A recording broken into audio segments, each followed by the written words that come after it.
Assalamualaikum warahmatullahi wabarakatuh. Selamat sore pemirsa Tegar TV dimanapun Anda berada. Jumpa lagi kita dalam dialog tamu kita. Kali ini kita kedatangan tamu kita yang luar biasa, yaitu Pak Kepala Dinas Perhubungan Provinsi Lampung, Bapak Albar Hasan Tanjung.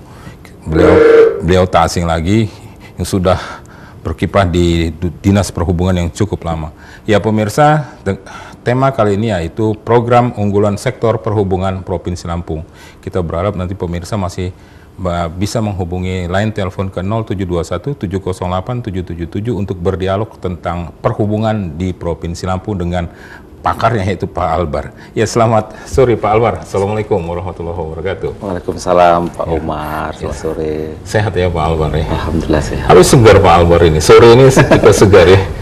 Ya enggak. Pak Albar, ini kan kita temanya adalah program unggulan sektor perhubungan Provinsi Lampung.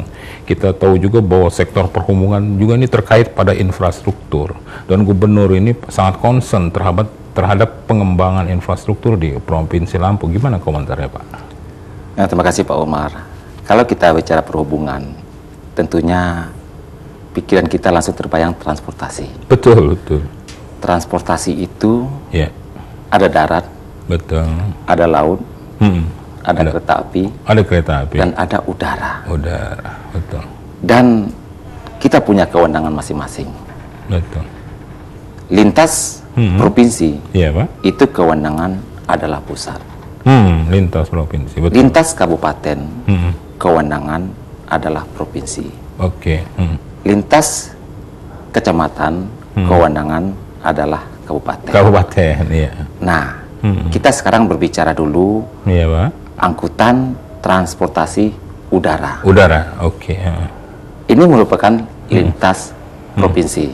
Bandara Raden Intan ya Pak. Nah, ada Bandara Raden Intan, di mana penumpang saat ini betul, itu sudah mencapai 1.300.000 per bulan dalam setahun. Dalam setahun ya. Yang dilayani oleh Garuda ke Jakarta dan juga ke Batam.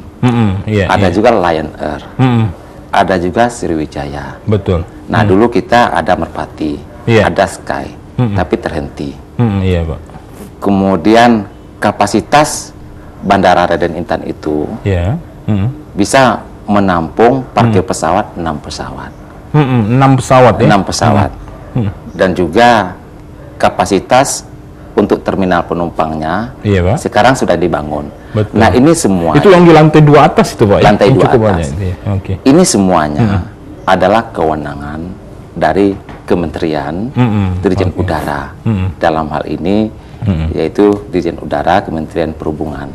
Nah, bagaimana dalam hal ini terkait dengan Dinas Perhubungan ditinjau dari sisi udara? Tentunya dalam hal ini Pak, Raden Intan ini berada di Lampung. Iya, betul. Yang akan dilayani adalah masyarakat Lampung. Betul. Dengan jumlah penduduk data tahun 2011 9,7 juta jiwa, dan masyarakat banyak beralih menggunakan jasa transportasi udara ini. Sedangkan kondisi bandara kita ini kok dari dulu seperti itu terus. Betul. Nah, apa yang dilakukan oleh Dinas Perhubungan dalam hal ini? Betul Pak.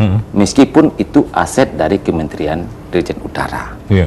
Nah, dalam hal ini kita tidak tinggal diam.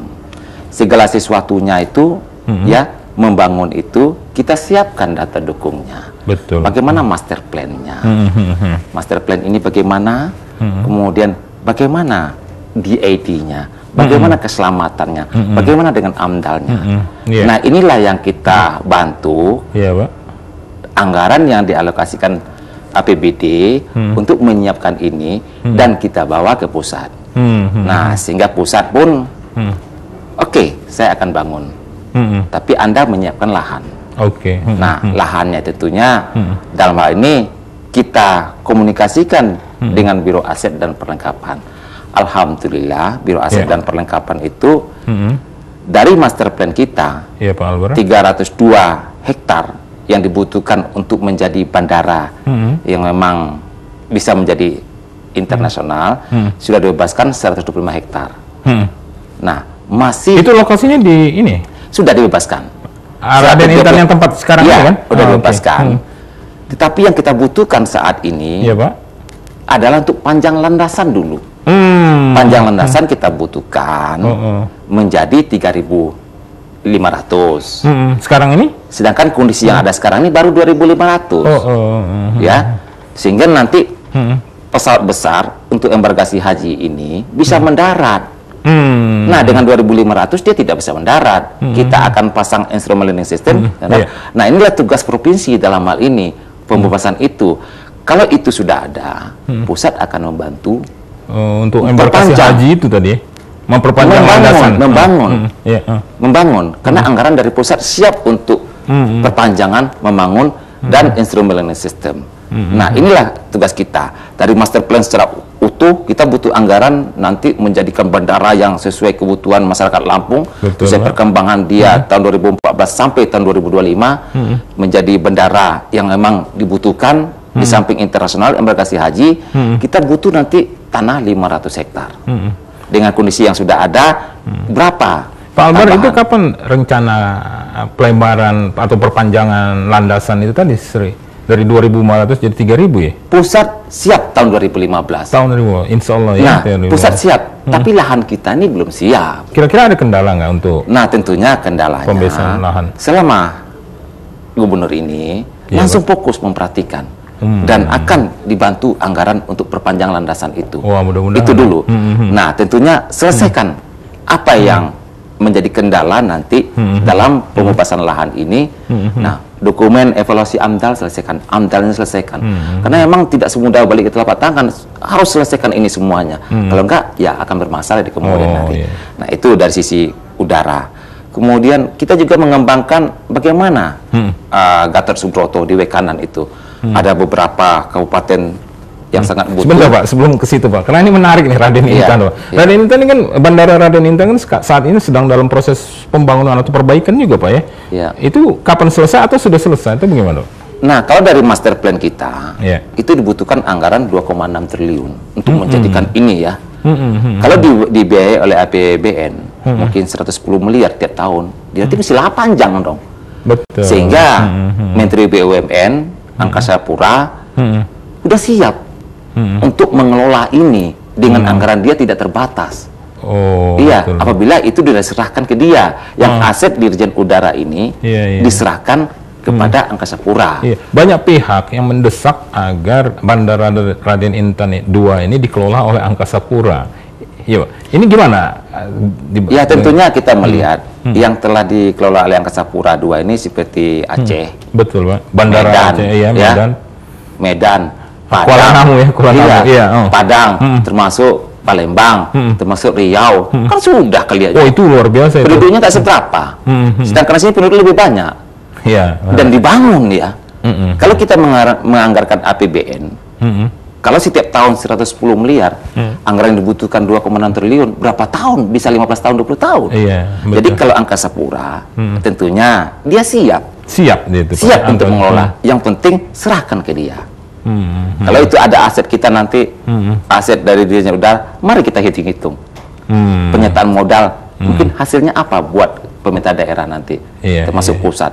Nah, ini sudah ada di master plan kita. Kalau masyarakat melihat, loh sekarang kok sembraut, terminal penumpang nantinya itu ada di sisi timur. Oh, gitu. Di sisi timur. Bukan di situ itu ya? Bukan di situ. Itu memecahkan ya problem sementara aja itu. Kita sudah nggak ada lahan parkir lagi, nggak ada. Sisi timur semua. Dia connect dengan jalan tol, connect dengan terminal ini nanti Rejosari yang kita bangun, connect dengan jalan kereta api. Bagaimana dengan metro? Bagaimana dia connect semua? Jalan lintas tengah ini kemungkinan ya nggak begitu berfungsi amat nanti. Jadi dia tidak sepotong-sepotong. Udah nggak sabar saya nunggu itu Pak. Nggak sepotong-sepotong. Itu Raden Intan. Nah, kita masih udara tadi ya. Masih udara. Ada Gatot Subroto juga kita kembangkan. Ada juga Astra kita kembangkan. Bagaimana Bupati Wekanan siap ya. Ngomongnya perintis dulu. Saya biayailah. Berapa? Maskapai dulu seperti Sky udah mau. Nah, ini yang lain, kabupaten lain juga mau. Nah, berarti ada beberapa bandara, Pekonsai contohnya. Iya, iya. Yang memang kita percepat, akhirnya ya sudah bisa menjadi perintis. Diharapkan ke depan penumpangnya makin banyak. Betul. Nah, bisa menjadi ya dulu untuk bencana, tapi sekarang untuk pariwisata, untuk kebutuhan-kebutuhan kita inilah yang kita kembangkan ya. Astra Kesejahteraan pun demikian. Nah, ini transportasi udara. Ya, jadi kewenangan. Kalau kita berbicara juga transportasi kereta api. Kereta api, iya. Di mana kita lihat hanya beberanjang. Iya. Ya, membawa batu bara. Ada juga apa kontribusi dari kereta api meskipun dia itu perseroan ya, PT gitu ya. Ini juga kewenangan bukan saya. Dalam hal ini memecahkan kemacetan yang ada di Lampung ini, yang saat ini. Apa solusinya? Tentunya kereta api beberanjang macet begitu. Kita carikan jalan keluarnya. Bagaimana Rejosari, Tarahan. Kita buat jalan luar untuk kereta beberanjang ini. Kereta beberanjang. Itu jadi kita lakukan semua. Baik studi kelayakannya, data dukung, DID, semuanya lah. Semua sudah ada, andal semua. Ya, dan sudah ada. Menghindari kemacetan tadi. Iya, sudah masuk di dalam rencana kerja pemerintah untuk pembebasan lahan nantinya akan dialokasikan anggaran dari pusat. Inilah peran Dinas Perhubungan menyiapkan data dukung itu. Nah, itu contoh. Kemudian jalan kita ya itu aja. Ada jalan lintas tengah, jalan lintas timur, jalan lintas barat. Kemudian ada potensi yang ada di Mesuji.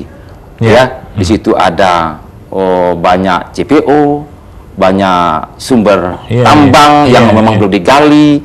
Nah, kemudian dengan jumlah penduduk yang demikian banyak, kemacetan, semrautan, nah kita pecahkanlah ke depan dengan bagaimana menghubungkan Pringsewu sampai Tegineneng, kemudian connect dengan bandara, kemudian juga dari Tegineneng ini Metro Sukadana, bagaimana juga nanti dengan Mesuji unit, kita selesaikan data dukung semua, kemudian dia akan connect dengan jalan kereta api, jalan tol, Bakau, Babatan, Tegineneng, Tebanggi. Ada pintu-pintunya semua nanti dengan bandara itu semua. Kita connect kan semua, kita selesaikan itu semua. Dan connect juga sampai ke Aceh, jalan kereta apinya. Juga sampai Trans-Asian Railways. Jadi kita tidak hanya di Sumatera nanti juga, kita bisa ke Asia dengan jalan kereta api ini. Kita selesaikan. Ini banyaknya di timur. Ya, ini tidak terlepas semuanya dari master plan. Tampaknya masih banyak pekerjaan tidak terlepas. Jadi kalau kita Dinas Perhubungan itu sudah ada bagaimana sistem transportasi nasional pada tataran transportasi wilayah sudah ada, dipencet saja untuk Mesuji atau kemungkinan kabupaten di peta saya muncul dia. Bagaimana kaitannya dengan pusat, bagaimana provinsi untuk membangun Mesuji itu, baik angkutan sungai danaunya, rencana rel kereta apinya, rencana tolnya, tahun berapa, berapa anggaran dibutuhkan. Begitu juga yang lain-lain, sampai tahun 2030 kita sudah membuat itu semuanya.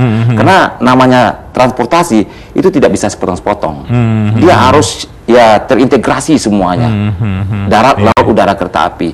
Membangun terminal ya berarti ada ya. Mungkin dengan kereta apinya, dengan ininya semua berkaitan dengan bandara, kita bangun itu semuanya. Inilah peran dari perhubungan, meskipun ini adalah pusat yang membangun kereta api.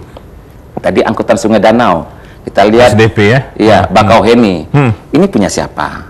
Jelas karena dia lintas provinsi, pasti punya pusat. Ada kewenangan Dirjen Laut, ada kewenangan Dirjen Darat, angkutan sungai danau ini, dan juga ada BUMN di situ. ASDP, PT ASDP ya. Tapi yang menyeberang siapa ini?